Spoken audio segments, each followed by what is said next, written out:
Hi, y'all. Welcome. Moon Griffon Show. Great to have you with us as we rock and roll another day. Terrific Tuesday, as I like to call it, as it gets closer to Brandon's favorite day, which is Friday, which is the easy one. You always take the easy way out.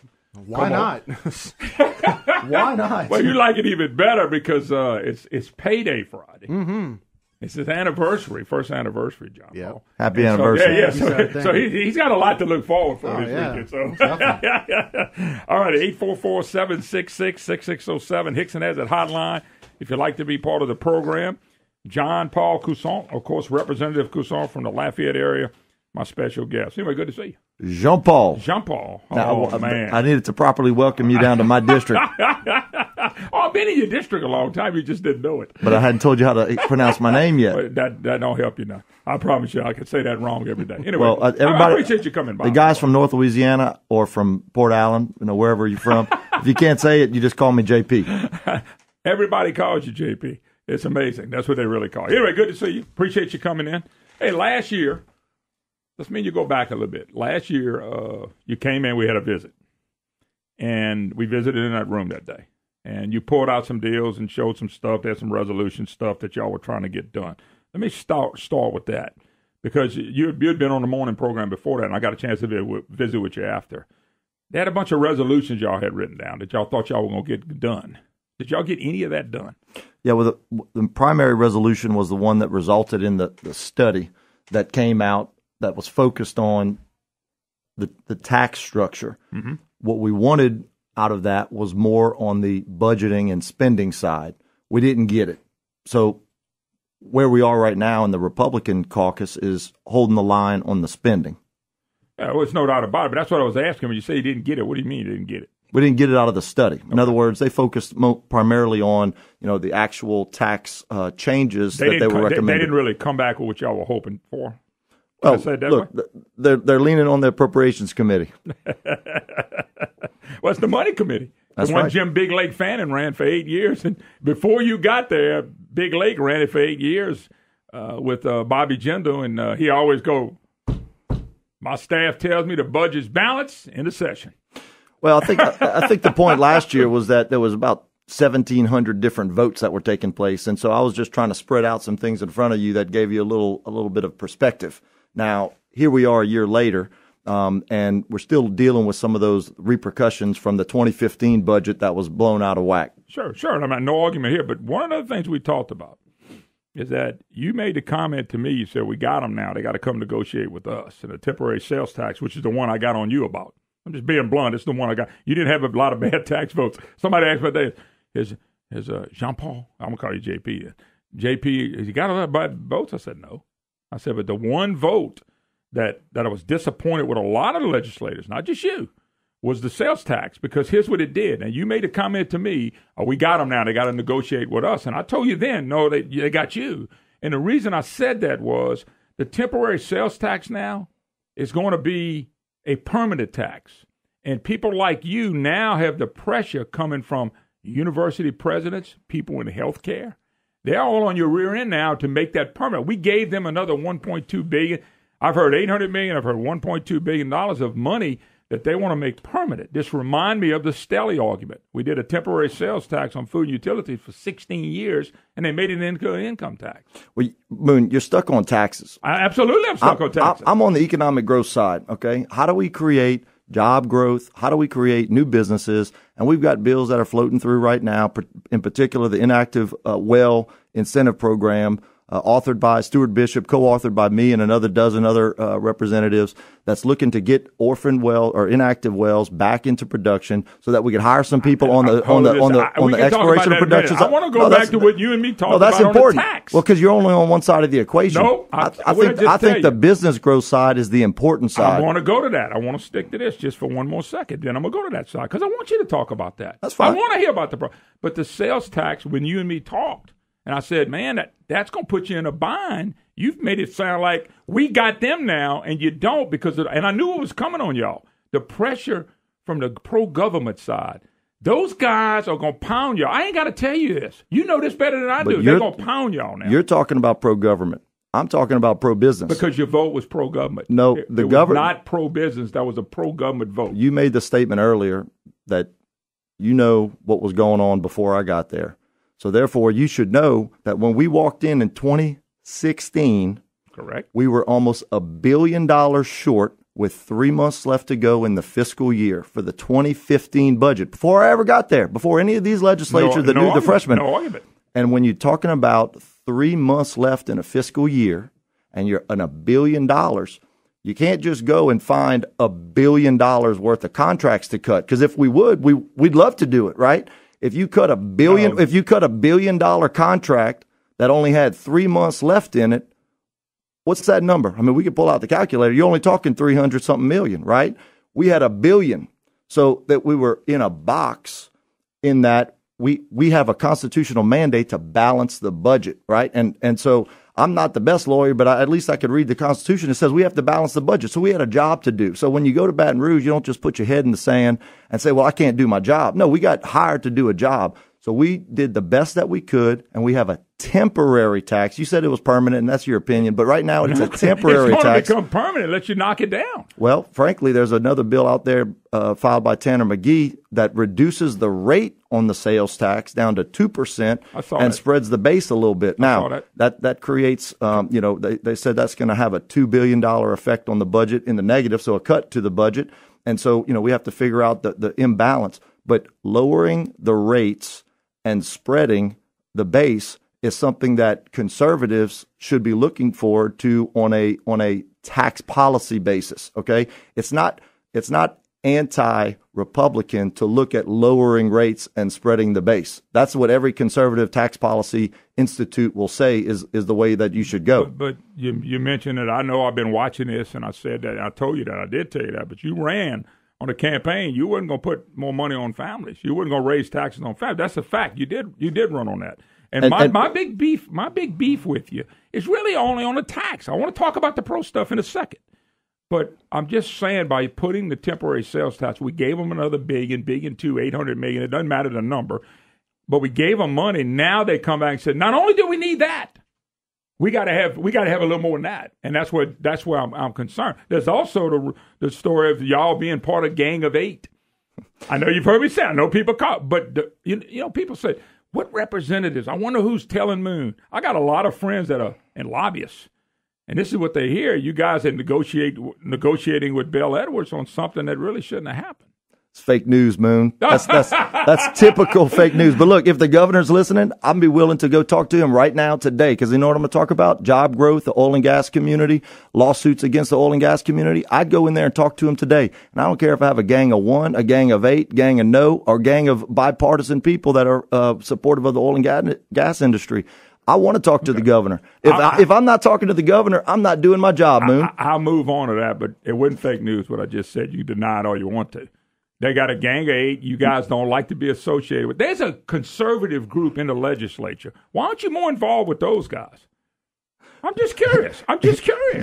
You're talking about the guys that I voted with for dozens of tax votes when we said no? That group, the gang of no? Well, but I don't see you out there as voicefully like they are, getting out there and making a stand on stuff. Well, Moon, everybody has a job to do. We all represent our districts. If somebody that wants to go out and be on the forefront of hammering the governor and lobbing bombs at the governor, that's their prerogative.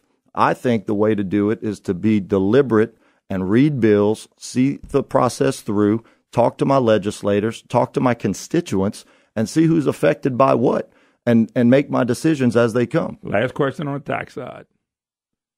We know they got a bunch of tax bills. You agree with that? A bunch of tax bills going through the legislature right now. It's a fiscal session. Okay. Are you going to tell your constituents right now that you're going to vote against all the taxes that come forward, or you're going to vote for some of them? I want to know. Because I know what you ran on. I'm asking you, this current legislative session, are you going to vote for taxes? Well, I've been wanting to know if lowering the rates and spreading the base means that you're going to be taxing some things, not services necessarily, but items, 200 items that haven't been taxed in the past. Is that raising taxes on that individual item? Antique airplanes. Is that raising a tax? It could. Okay. It could. Okay, so what about Mardi Gras beads? If you start taxing Mardi Gras beads that have been exempted, is that raising a tax on a Mardi Gras bead? Because I think my constituents say, I feel like we pay taxes on everything. And I look around and I say, well, there's 200 items around the state that aren't being taxed right now. You know, things that are antiquated, things that are from 40, 30, 20 years ago that were important. And maybe maybe we are paying more taxes than anybody else over here in Lafayette because other areas are exempted from something in North Louisiana, South Louisiana. And what are those items that aren't being taxed? So that is what spreading the base is when you tax something that hasn't been taxed before. Now, I'm against the taxes of the services that were recommended earlier in this legislative session. I think that bill may have been pulled by one legislator. You talking about the cat? No. The cat tax is totally different. I'm talking about sales taxes on services. That bill was pulled. I just think your constituents want to know if you're going to support a higher taxes because there's not in this area with the hit of the economy and oil and gas, which I'm going to let you get to. There's not one person out there want to pay 1 penny on anything, including road tax. We held the line on increases in personal income taxes. We held the line on increases in corporate taxes. You're not going to answer that. You may vote for a tax increase. No, there's sales tax issues that aren't defined as sales tax increases, but that's how you're going to define it. So I'm going to let you talk because you got the show forever and ever. I'm only here one time. All right. Hi, y'all. Welcome back. Moon Griffon Show. Appreciate you joining us. 844-766-6607. Hickson has that hotline. Representative Jean-Paul Cousson, JP, as I'm going to call him, JP. I want to talk about some of the things you were trying to bring up. Okay, I wanted to talk about taxes in the first segment. Okay, you want to talk about some pro-growth stuff, some pro-economy stuff that you said if you can get with the governor, you'd like to talk to him about. What kind of things are you proposing, or maybe the Republicans or conservatives in the Baton Rouge are proposing to get our economy going again? Well, the number one thing is regulatory certainty. Okay, if we've got companies looking at our state, looking at Acadiana, looking at Lafayette, and they can't figure out where we're going to go on the different policies, and I'm talking about environmental policies, tax policies, then they're not going to come over here. So we need to make sure that we're willing to tell them, hey, we're open for business. We are not going to put overburdensome regulations on you. We want you to hire people. And that goes for the technology side too, right? So there's a lot of, I sit on the Commerce Committee. We see regulations coming through all the time that try to tweak and change the different regulations on some of our providers. So we've got to look at what are the opportunities that we have to say no on regulations in order to incentivize folks to invest in our communities, invest in Louisiana, and not look to Texas or anywhere else in this country, because technology can go anywhere, right? Yep. You had to be disappointed, and nothing to do with you, with ExxonMobil not coming here. Of course I was. You read what they say, and you hear a little bit about the roads, a little bit about the budget process. You got the governor out there saying businesses need to pay their fair share, and I'm saying I'm cringing a little bit because that was kind of a project that doesn't come along much. You don't get an opportunity many times to get that. Right. And I also don't think that they made that decision haphazardly. I mean, there were so many factors. I've read the press release. I've seen the press release from the governor of Texas. I've seen the internal press releases from Exxon, and there was a lot of factors besides the issues that we're facing here in Louisiana, a lot of which had to do with the proximity to the natural gas production that there are down there. The reason I brought that up was because you were mentioning regulations, and I thought about that industry. You see what I'm saying? I was putting that together. I'm not saying it wasn't the only thing, but I was trying to put that together in the fact that regulations, that probably played in a part too. I think we're going to have some future opportunities. So I have an opportunity now. My point is with that process was years in the making, right? The decision was made now. The process was years in the making. We have an opportunity prospectively to produce a open for business sign, because now we have an opportunity every time one of these bills comes up to say no, whether it's on the Natural Resource Committee and Oil and Gas, Commerce Committee with the technology and the banking and the real estate side and the construction side. These folks construction's going to continue to grow here in the state, and that's a big part of it. You're a lawyer by trade, correct? That's correct. Okay. I got to ask the question because you read the signs when you go down Highway 90, a lawsuit here, a lawsuit there. It looks like lawsuit alley going down 90 toward Broussard. You think that played in a little bit of a part by this company decided to go there as well? I didn't say the biggest part, but somewhat. Look, the environmental lawsuits, the legacy lawsuits are they're a black eye right now on our oil and gas industry. Those things came about, I think, starting in the early mid 2000s, and then 2006, I believe we had Act 312, which was, from what I read, it was a coordinated effort between the business lobby and the trial lawyer lobby, but it's kind of been bastardized over the years. And, Act 312 would definitely use some tweaking as far as the procedure goes to get anything that is actually wrong with a piece of property, get it fixed in a timely manner without a windfall going to either the landowner or the attorney. Now, is that going to happen? I don't think so with this governor, but we have an opportunity as legislators to continue having those discussions. And then when we have an opportunity to make a sweeping change, I think we should. Yeah, no doubt about it. I'm just wondering, man, when you lose a company like that and the committee you sit on, there's got to be some tweaks and things we have to change in that. Well, and that's some of the stuff that you're trying to mention now. I mentioned earlier we have this incentive for inactive wells. And basically, at the end of the day, we want people investing capital that's sitting on the sideline right now.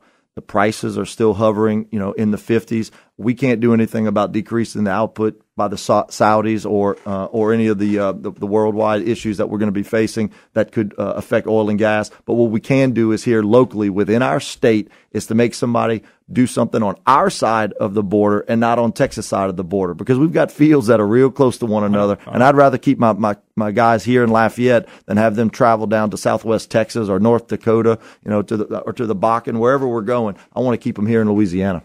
All right, I got to take a break. You got time for another segment? Sure. You got to go. All right, one more segment. Representative J.P. Cousson is my special guest. We're talking state legislature, business, taxes, among other things. We'll take a break and be right back.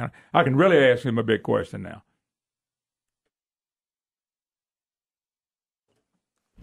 All right, hi, y'all. Welcome back. Moon Griffon Show. Representative J.P. Cousson, my special guest. By the way, because off the top of my head, I don't remember. What district do you represent? It's District 45 right here in the middle of Lafayette. Okay, and it's just the Lafayette area. Yeah, you can walk out of your office right here and you look at Cajun Field, you look at the Cajun Dome. Okay. All that's in the middle of my district. Lafayette High, Acadiana High, some huge high schools, big retail, oil and gas hub. It's a fantastic district. I just want to be fair to you and let you tell people what district you're at. I appreciate it. Okay, big question I have for you is, and I'm not asking to really make a prediction. How do you see this session ending? Is it too early to make a prediction? What do you think this time? What do you think? Give me 2 or 3 options. You gave me one off the air, and by the way, I was with you on that. You gave me one with the standstill deal. Talk about that first. Let's go back to last year, the conversation that you and I had about some of the resolutions that we were trying to get passed, okay? And I said, I think we have something, Moon. And it's because it wasn't a short-term change. It's a long-term change when we start talking about budgeting. And we're not just talking about spending. We're not talking about taxes like you've been focused on. One of the major issues that we have is bad budgeting. We've been spending 100% every year of a wrong number from the REC. And if you're spending I'm not too happy with them either. If you're spending 100% of a wrong number, that's how you end up with deficits and mid-year cuts every year. So how do we get back to where we're not cutting mid-year every year? Well, one of the major plans of the Republican Party, and I think some Democrats are buying into it as well, is that we look at a standstill budget. We're going to spend the same amount this year, as we did last year after the cuts were made. So the number would be a March number because that was after 2 rounds of cuts. So we look at the March number, and then we don't spend 100% of that. We look at a 95 to 97% of that. And look, last year's spending, it's going to, because of some constitutional requirements, like the number of students that are in our public school system, the MFP formula, it's going to ratchet it up a little bit. So there's a constitutional increase from year to year, or it could be a constitutional decrease, if the case may be, depending upon where it is. So there might be a little bit more in there, and we'll have to see if there was any discretionary spending by departments that would have to be included because it's not necessarily constitutional. So we've got to get to that number. Standstill budgeting, as defined by our appropriations committee. And by the way, let me stop there. That's, out of all the things I'm hearing, that's the one I like the best, because what you're basically doing is you're looking at receipts that have come in, correct? Here's how much money we spent because this is what we had, correct? It's a real number. Well, it's a number you use at your house. It's what I use at my house. It's what Brandon uses at his house. Going into this year, if you knew your income, you knew what you could spend. And guess what? You don't spend it all. You put some in a savings account. You put a little back. Now, talk a little bit about that because that's new. Well, let's go back many years, 8 years, Jindal, even beyond that, when we're looking at FEMA money coming in for the flood, for Katrina, and we had TARP money coming in. We had these big buckets of money coming in, and the spending side didn't change. The spending side from the federal and the state combined continued to get ratcheted up. Jindal was using buckets of money, as you know. You were around. I wasn't even around. I was one of the few that were on him for 8 years because of this. Well, and I was way ahead of everybody on that one. Well, Moon, the guys that you're talking about now, in some cases me, in 1 year we've turned the tide. In 1 year we've turned the tide, and we're starting to talk about standstill budgeting. Now, was it any individual lawmaker? No. It takes an entire delegation. It takes an entire House. It takes the entire Senate. It's a long process, but I think we started to ebb the tide back in the direction of more conservative fiscal policies. And that's what's important. And that provides certainty to businesses in the future. So that's what the focus is. And I think that's going to be the result. You want in particular predictions? I can't give you that. But I can tell you. I want to know a couple of answers. I can tell you that the tide is turning. Okay. No. I didn't want predictions. And I corrected myself when I asked that to you. What I wanted was some alternatives on some things we could do besides using the T word. Because you remember what you said about Jindal? All this money was coming in, and they just kept spending like they were spending. If you give Bell Edwards and them more money, they're going to keep spending like they've been spending. That's why I concentrate on taxes so much. Number two, that is a great example of maybe something we can try to get done if Republicans would stick together. They got to stick together in this. If they don't stick together, you got a problem. Well, we're trying to build coalitions. There's any number of legislators in different coalitions. If we can build a big coalition to get some bills passed and to get a budget passed that moves us in a conservative fiscal direction, then it's going to be a win for the state of Louisiana. Is there another direction besides this that you can see y'all go into that would be successful? Because that right there looks very, very doable. How about that? Moon, I read all the time in the paper, and I hear sometimes on the radio about we need sweeping this, we need drastic that. When you're dealing with a $25 to $30 billion budget, I want to operate on the margins, because if you could fix things 1%, 2%, 3% at a time, you're talking about hundreds of millions of dollars and billions of dollars. So on the margins is where I think we can win. So for instance, we've got a higher education system right here in Lafayette, UL Lafayette. I think on the forefront of leveraging its assets, leveraging its faculty and its staff to produce its own revenue, okay? Because nationally, and it's not just our legislature, but nationally, the trend has been to not have direct funding to higher education. Now, that's neither here nor there, but if you're producing a quality product, then you're going to get students to go there. So TOPS is our way of getting students to choose to come to UL Lafayette. On the other hand, the university has its own assets, its own property. If it could start leveraging that property, and the universities around the state can leverage its property and its assets to get additional revenue with public-private partnerships like we have over here in Lafayette with our research park. We have CGI creating hundreds of jobs here in Lafayette based upon workforce development from SLCC. By the way, that's another asset to District 45 right down the street from you, South Louisiana Community College, and UL Lafayette partnering with CGI to create a workforce development program in the digital technology sector. So we've got opportunities from our higher education system to actually create some savings and some efficiencies and some additional revenue, so that might not be as big of a burden on the budget in the future. So we have higher ed doing that. We've got other opportunities. We just had a movement on the federal government side. For the first time, we're going to start sharing in some offshore revenue from oil and gas. This is a huge sea change from something that was done a decade ago that's just finally going to be implemented this year. That's going to be $100 million to the budget this year, and possibly more in the future.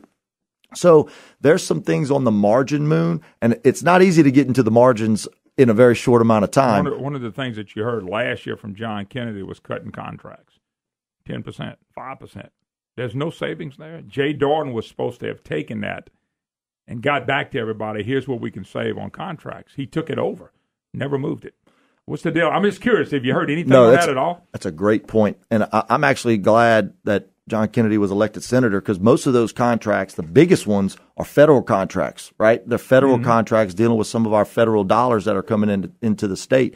And so I think with Jay Darden, if we could hold his hands to the fire and give us some information on it. Jay, if you go back and look at what he said in the press, he said, I'm taking over, I'm going to look at it, we're going to come back with a report. And it was over a year ago. But the fact that we've got John Kennedy working on that, John Kennedy, I mean, who I supported for U.S. Senator, and now he is on the ball with regard to those contracts. I think I love the fact that he's staying involved with the state politics. I read articles that he's making comments on issues. I want him to stay on the state contracts, because here we are as legislators, part-time legislators that go to Baton Rouge for 2 months. We might have 10 committee hearings in one committee, and they're asking us to look at something that's been going on for 30 years. I want those guys that have been around for a long time, like our senator. Hey, hold their hands to the fire. You know where the bodies are buried. Let's get to the bottom of those contracts, and let's get Darden back to the table and find out what's the status of it. The contract, the NGOs, money going to municipalities from the state,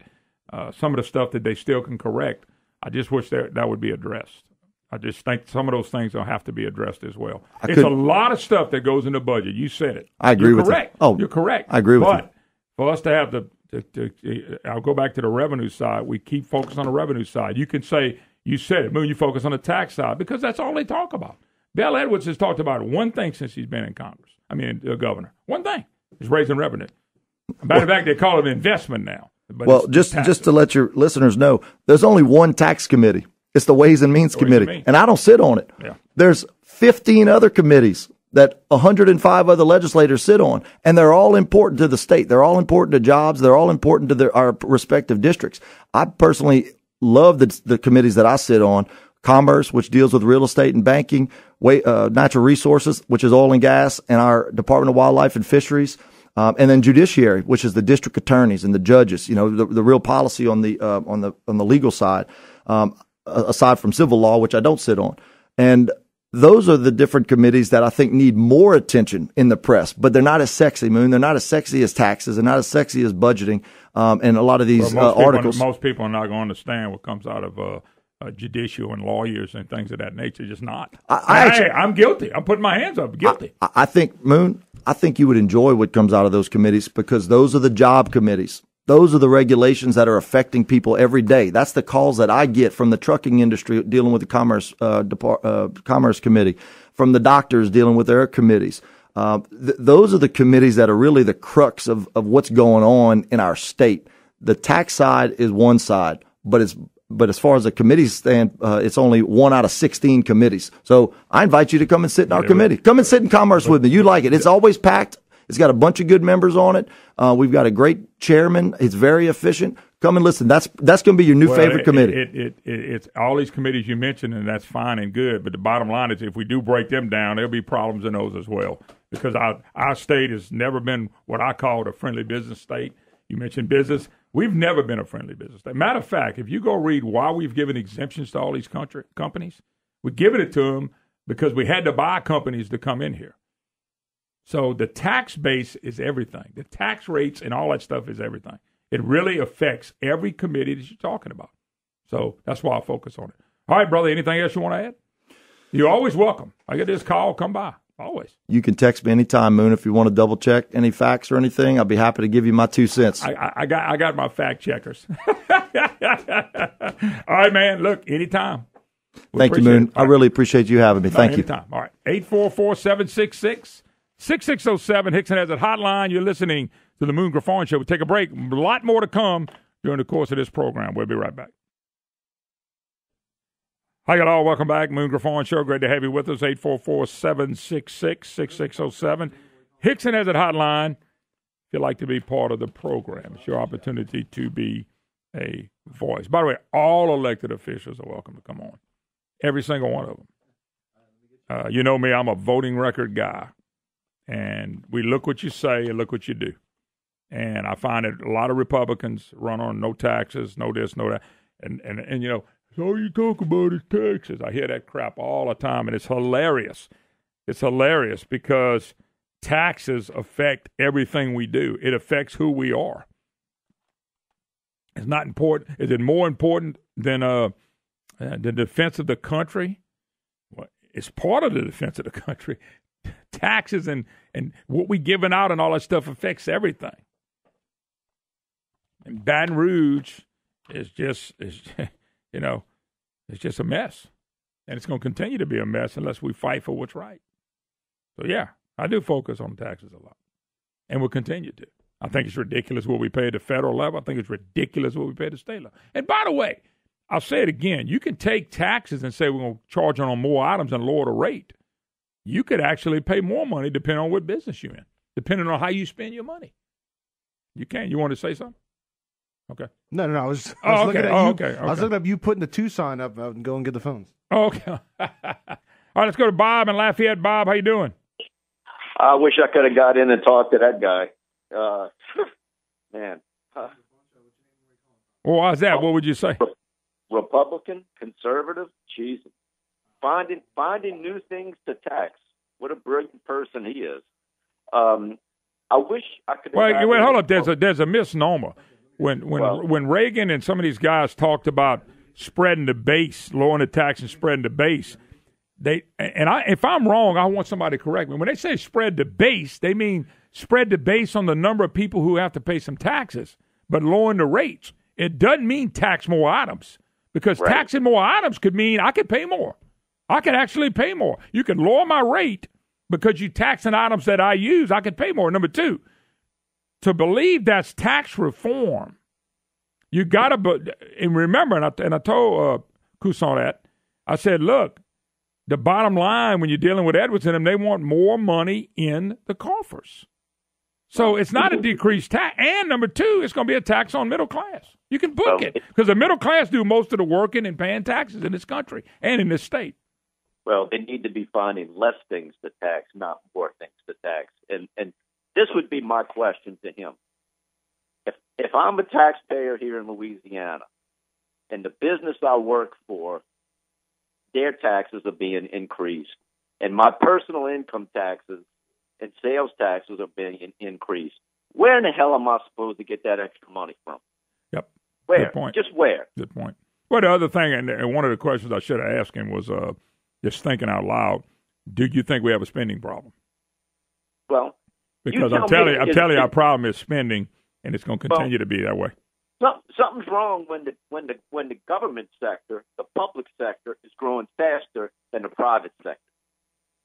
Well, I've got to tell you, in this state, the public sector is growing 2 to 1 than the private sector. Exactly.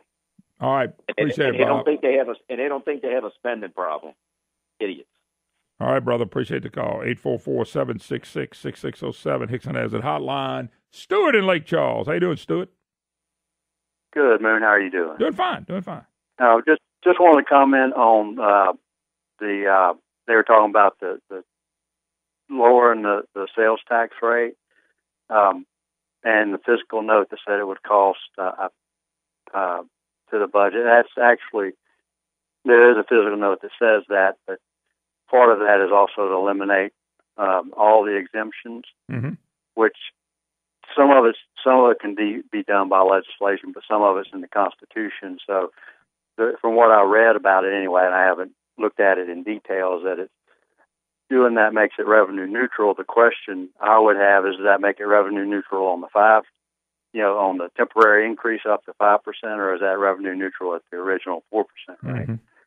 Because that should simplify things, because then, because most local municipalities do tax food and drugs, and I think part of that would make food and drugs taxable at the state level again. And it actually would lower it by 2.97%. So I think it is compared to the 5% now that I think about that, because it would. I get go ahead. There's some merit to it, as it would make it uniform. You're paying the tax on the same thing at the state and local level.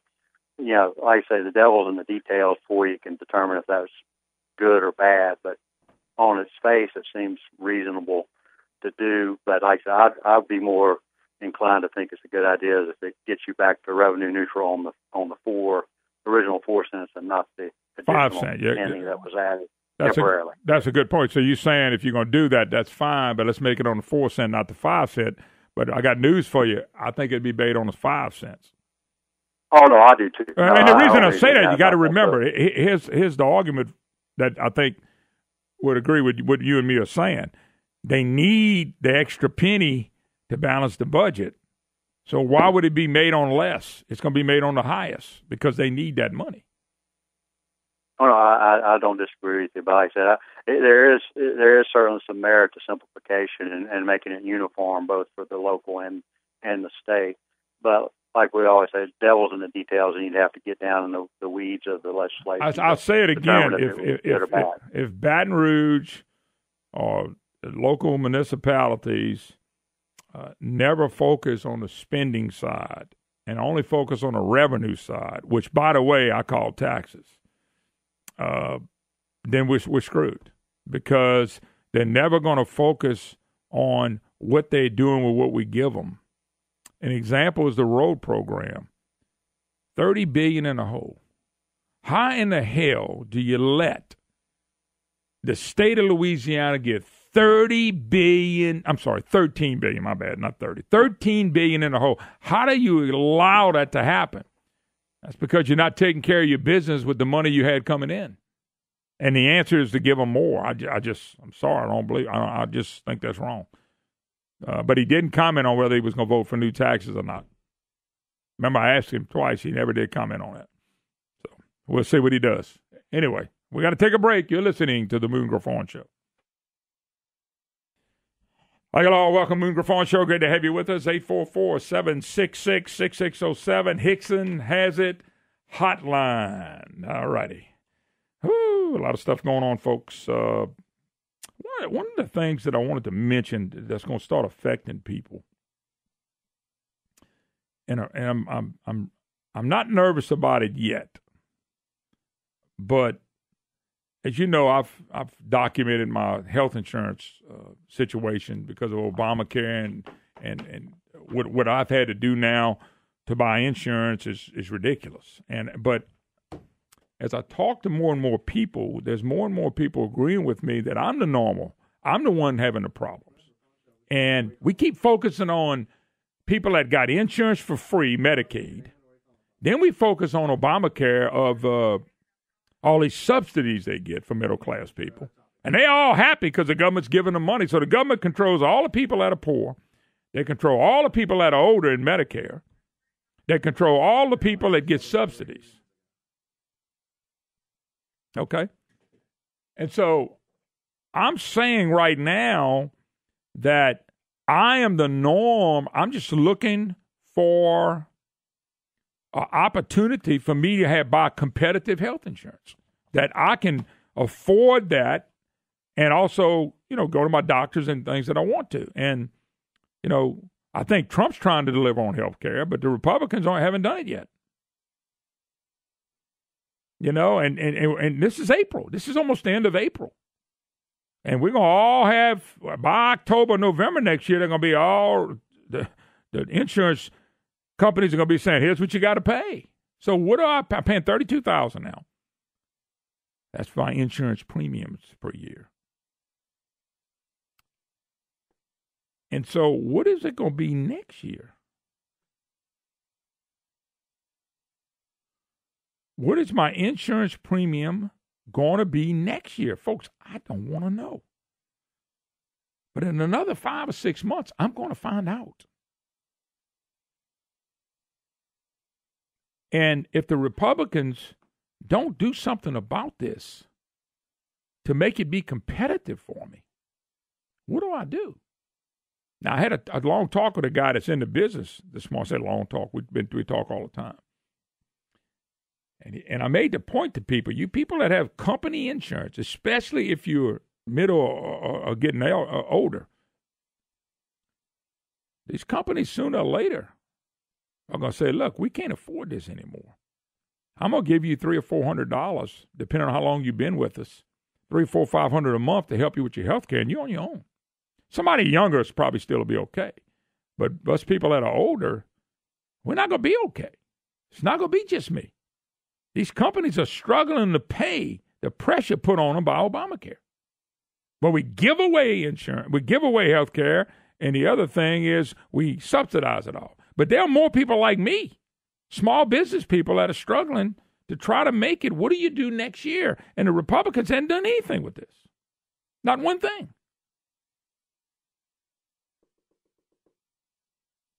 I mean, that's that. I thought about that today. I said, when will this be fixed? When will I have an opportunity to buy health care that's competitive? And everybody's sitting here listening to this program, especially you people 40, 45, 50 years old and up. Wait till your company calls you in. Because this is already happening, by the way. This is not something new. This is happening, and these people are going, what do you mean? You're going to give me $400 a month. I shop the health care. It's going to cost me $1,800 a month. You're only giving me $400. Well, that's all we can afford. We're getting out of the health care business. We can't afford it anymore. And it's going to really affect that 45, 50 and up crowd. Now, I know once you're 62, 65, whatever, you go to Medicare, but that 10-year period, 10 to 15-year period in there, you're going to have a struggle. Trust me, I'm going through it. I don't have any idea what to expect next year. None. I don't. What is it going to be, 40,000 next year? 50? And everybody keeps focusing on the ones getting subsidies. I don't care about your damn subsidies. Or people getting it for free. I don't care about them either. I don't. What about the guys that have been pulling the weight all this time? You getting the subsidies. Government's giving you something. And before you think I'm jealous, I'm not. I don't want them to give me anything. I just want to be able to do it and be able to compete. That's what I want to do. Or the next best thing for me to do is sell my house. Be debt-free, sell my house, be debt-free, and I just tackle on whatever comes. That's my only other option next year I can look at if they don't do something about this health care. Somebody says, would you do that? Absolutely. Sell a house today. Never bat an eye. I just would. I don't care if I just moved in it yesterday. I'm going to do just like business, a good business does. Figure out what you got coming in, what you can do, and then you act accordingly. Because I don't know how hard I'm going to get hit next year. Obamacare, what a joke. He's out there making $400,000 a speech. If you want, folks, why does somebody want to bring somebody in just to lie? Number two is these people are bringing big Wall Street companies that he helped. Yeah. Did he ever help the poor? Nope. Did he ever help the inner cities? Nope. None of that's been helped. Did he help young people? Hell no. He didn't help anybody. Worst president ever. And put us in big-time problems with Iran for what he did. Mark Levin lit him up, called it treason what he did. All the people did. And he's right. But anyway, health care is still a big deal with us. And do I blame Trump for it falling? Nope. Not at all. Not blaming Trump for any of that. Trump didn't invent it. He didn't start it. Trying to do something about it. Health care, I'm telling y'all, if we're going to let the government take over health care, we are doomed. We're doomed. All right, 844-766-6607. Sandy, Shreveport. Sandy, how you doing? Good morning, Moon. My heart goes out to you, honey. Well, don't worry about me, Shay. It's all going to be it's going to end good. I just want them to fix something so I can buy competitive insurance. And that way I can and have my good doctors that we always like. Yeah. And by the way, it's a lot more people than me. But there's a lot more people like me than there are these people on subsidies and these people that are getting all that free stuff. Well, I hope they don't have premiums like yours, Moon. I got news for you. I've heard a lot worse. Actually, mine was $39,000 a year, and what they did was instead of having a $1,200 deductible, now I got a $3,300 deductible, 31 or 33, I forget. Hell, it's so high, who cares? Yeah. But go ahead, what you got? Terrible. Well, I called because I heard last year a local attorney, make a good case for a new source of revenue for Louisiana and for the United States. And I figure since he's an attorney, he wouldn't have gone on the radio and said that if it wasn't possible. Uh-huh. And that source is to tax pornography. Pornography. God knows there's a lot of it out there. That's right. And I heard it was the number one cause of divorce recently. And we could get a lot of money from taxing pornography, even if divorces went down 20%, like they did in the places where they taxed soft drinks, and they went down 20%. That would be a good thing. And you could just keep taxing it higher and higher and higher and get a lot of money from that. Well, and this isn't a joke. No, but the problem with what you said, there's a lot of problems, but the problem with what you said, you're giving them more money. That's one problem of many, but you're giving them more money based on whatever. And I don't think they need any more money. Our problem is there's too much money in government. And if you put too much money, then you got to have more money and more money to sustain. Brandon, go ahead. It sounds to me just like the cigarette tax. It's another sin tax. It's taxing people for what they're struggling with, and I'm not making excuses for people that struggle with cigarettes or pornography, but it's another way to tax somebody, that sin tax, for what they're struggling with, and justify it by saying, hey, it's okay, we'll get extra money out of those people, as opposed to going in another route for taxes. But at the same time, where does it stop? Yeah. By the way, Sandy, if they legalize drugs, they can tax that. That's out there as well. Think about that. And that's out there as well. I haven't heard any figures about this, but I know a lot fewer people smoking now than I used to. I don't know many people who still do. It's no doubt there's less people smoking. I don't see it as much as used to. But one of the reasons you don't see it as much. Because it costs $5 a pack. No, well, that may be right, but let me give you the other reason you don't see them anymore. It's banned everywhere. You can't smoke at schools. You can't smoke in buildings. You can't smoke in restaurants. You see what I'm saying? So there's a lot of places for you not to see it anymore. Doesn't mean people aren't still smoking, because they are. All right, darling. I appreciate it, Sandy. Thanks for the call. By the way, Brandon, I was told Jeff Sessions said this: politicians will vote for any bill that will not fix the problem.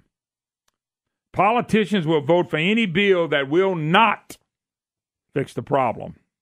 Sounds like politician to me. All right, 844-766-6607. Hickson has it hotline. Don't go nowhere, folks. We'll be right back.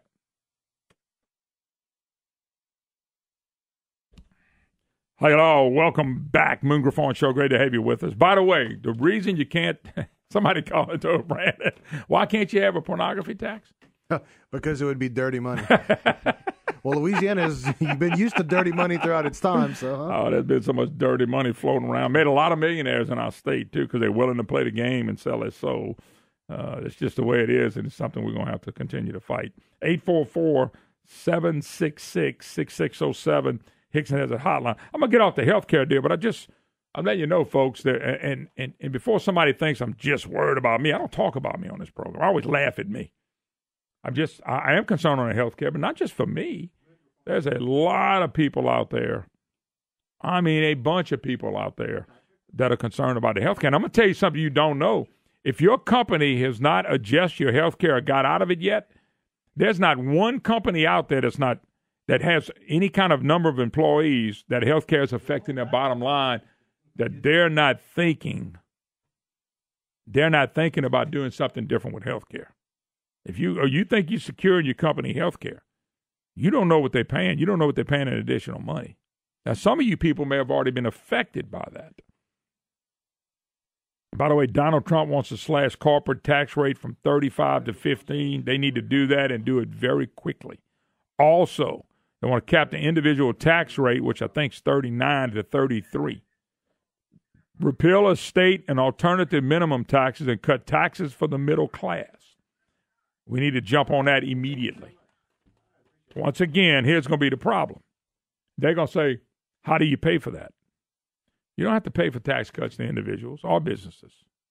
You got to pay for it on the spending side. But what normally happens is you get more business than you thought you'd get, and it brings in extra tax revenue anyway.